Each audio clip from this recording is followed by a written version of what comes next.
विपक्ष के भारी हंगामे के चलते संसद के मॉनसून सत्र का पहला सप्ताह बिना किसी कामकाज के बीत जाने के बाद अब सरकार पर बाकी 3 सप्ताह में कामकाज निपटाने का दबाव है। सरकार सोमवार को दोनों सदनों में गतिरोध तोड़ने की कोशिश करेगी। हालांकि विपक्षी तेवरों को देखते हुए यह काम आसान नहीं दिख रहा है।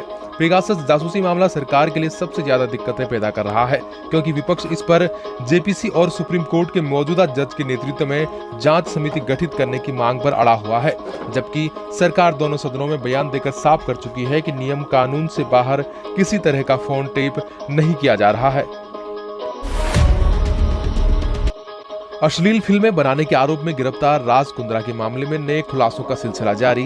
मुंबई क्राइम ब्रांच के अनुसार कुंद्रा के वियान और जेएल स्ट्रीम ऑफिस से मिली खुफिया अलमारी। उधर पूछताछ के दौरान शिल्पा शेट्टी ने पति राज को बताया बेकसूर, कहा पार्टनर ने उनके नाम का गलत इस्तेमाल किया।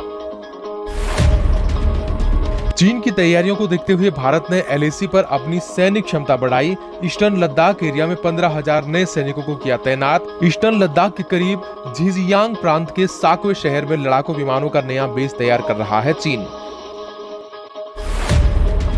टोक्यो ओलंपिक में मीराबाई चानू ने सिल्वर मेडल जीतकर खोला भारत का खाता। मीराबाई ने महिला 49 किलोग्राम वर्ग में रजत पदक के साथ ओलंपिक में भारोत्तोलन पदक के भारत के 21 साल के इंतजार को किया खत्म। 36 साल की चानू ने कुल 202 किलोग्राम वजन उठाकर 2000 सिडनी ओलंपिक में कांस्य पदक जीतने वाली कर्णम मल्लेश्वरी से बेहतर प्रदर्शन किया। टोक्यो ओलंपिक खेलों का आज तीसरा और अहम दिन है। आज भारत के पास निशानेबाजी में मेडल बटोरने का मौका है। इसके साथ साथ hockey, table tennis, swimming, badminton, boxing आदि के भी मुकाबले हैं। सावन शुरू होने से पहले उत्तराखंड पुलिस ने हरिद्वार को किया सील। कांवड़ यात्रा के लिए किसी को भी शहर में आने की नहीं दी जाएगी इजाजत। कोरोना के बढ़ते मामलों को देखते हुए उत्तराखंड समेत कई राज्य सरकारें रद्द कर चुकी हैं कांवड़ यात्रा। कर्नाटक के सीएम बीएस येदियुरप्पा आज दे सकते हैं इस्तीफा। उत्तराधिकारी के रेस में केंद्रीय मंत्री प्रहलाद जोशी और राज्य सरकार में खनन मंत्री एमआर निरानी का नाम सबसे आगे। पंजाब में कांग्रेस की कलह कुछ खत्म होती दिखने के बाद अब राजस्थान में हलचल तेज हो गई है। शनिवार रात मुख्यमंत्री अशोक गहलोत के आवास पर करीब 2.5 घंटे तक मीटिंग चली। इस मीटिंग में दिल्ली से जयपुर पहुंचे केसी वेणुगोपाल और अजय माकन ने सीएम के साथ मंत्रिमंडल विस्तार और फेरबदल के मुद्दे पर मंथन किया। अब आज दोनों नेता पार्टी नेताओं और कार्यकर्ताओं से मिलेंगे। महाराष्ट्र में भारी बारिश और भूस्खलन की वजह से अब तक करीब 112 लोगों की मौत हो चुकी है, जबकि 99 लोग अब भी लापता हैं। राहत और पुनर्वास विभाग ने यह जानकारी देते हुए कहा कि मलबे से लोगों को निकालने का काम लगातार जारी है। राज्य सरकार के आंकड़ों के मुताबिक अब तक करीब 1,35,000 लोगों को बाढ़ प्रभावित इलाकों से निकाला गया है। दिल्ली में सोमवार से मेट्रो बसों में 100% सीटिंग की इजाजत। 50% क्षमता के साथ खुल सकेंगे सिनेमा हॉल। शादियों में भी मेहमानों की संख्या 100 तक करने की छूट। कोरोना के घटते मामलों के बीच दिल्ली सरकार ने लिया पाबंदियों में ढील का फैसला। जम्मू कश्मीर के कुलगाम में आतंकियों और सुरक्षा बलों के बीच मुठभेड़ चल रही है। सुरक्षा बलों ने मोर्चा संभाला हुआ है। मुठभेड़ में एक आतंकी मारा गया है। अन्य आतंकियों की तलाश में अभियान जारी है। कोरोना वायरस को लेकर एक बार फिर नए म्यूटेशन ने वैश्विक स्तर पर वैज्ञानिकों को चिंता में डाल दिया है। पिछले कुछ सप्ताह में अमेरिका के अंदर कोरोना के नए मामले मिले हैं और उन सभी में वायरस का डेल्टा 3 वेरिएंट मिला है, जो डेल्टा की तुलना में न सिर्फ सबसे ज्यादा फैलने की क्षमता रखता है, बल्कि वैक्सीन ले चुके या फिर संक्रमित हो चुके व्यक्तियों को भी फिर से संक्रमण की चपेट में ले सकता है। भारत में अभी तक डेल्टा 3 का कोई मामला नहीं, लेकिन अलर्ट जारी।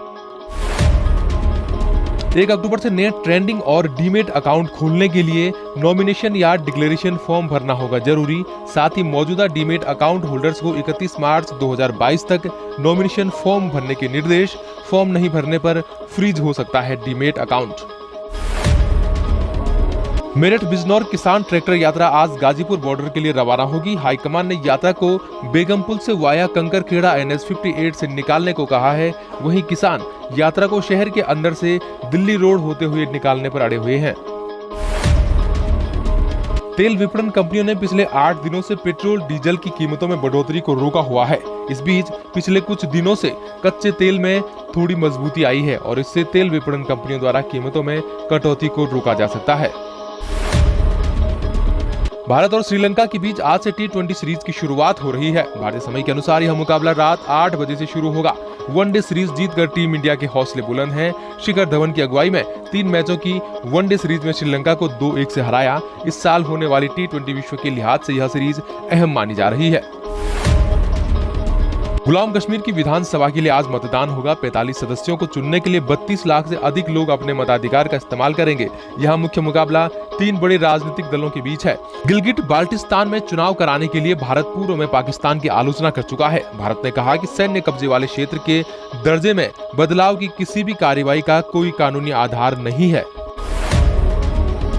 उत्तर भारत में गर्मी से जनजीवन बेहाल। 27 जुलाई के बाद राहत मिलने के आसार। उधर महाराष्ट्र और गोवा समेत कई राज्यों में भारी बारिश का कहर। बाढ़ से जान माल के भारी नुकसान की आशंका। गूगल के वीडियो स्ट्रीमिंग ऐप YouTube को गूगल प्ले स्टोर पर 10 लाख बिलियन यानी 1000 करोड़ डाउनलोड्स मिल चुके हैं। यह इसलिए भी चौंकाने वाला है कि YouTube के डाउनलोड्स दुनिया की कुल आबादी को भी पार कर गया है। इस समय विश्व की कुल जनसंख्या 7.88 बिलियन यानी कि 788 करोड़ है। वहीं इतने डाउनलोड्स तो सिर्फ गूगल प्ले स्टोर के हैं। इनमें एप्पल ऐप स्टोर शामिल नहीं है। यूट्यूब के बाद फेसबुक दूसरा सबसे ज्यादा डाउनलोड होने वाला ऐप है। वहीं फेसबुक के स्वामित्व वाले ऐप व्हाट्सएप तीसरे, फेसबुक मैसेंजर चौथे और इंस्टाग्राम 5वें पायदान पर है। दुबई में ड्रोन के जरिए कृत्रिम बरसात के बाद पूरी दुनिया में नई बहस शुरू हो गई है। बाढ़, सूखा, गर्मी और प्रदूषण जैसी समस्या से लड़ने में कृत्रिम बारिश को एक कारगर हथियार के रूप में देखा जा रहा है। हालांकि भारत समेत कई देश कई बार कृत्रिम बारिश करा चुके हैं, लेकिन दुबई ने जिस ड्रोन तकनीक का इस्तेमाल करके बरसात कराई वह कई मायने में खास है। अगर आपने अभी तक हमारा चैनल सब्सक्राइब नहीं किया तो अभी सब्सक्राइब करें और बेल आइकॉन को क्लिक करके हमारी लेटेस्ट वीडियोस के बारे में अपडेट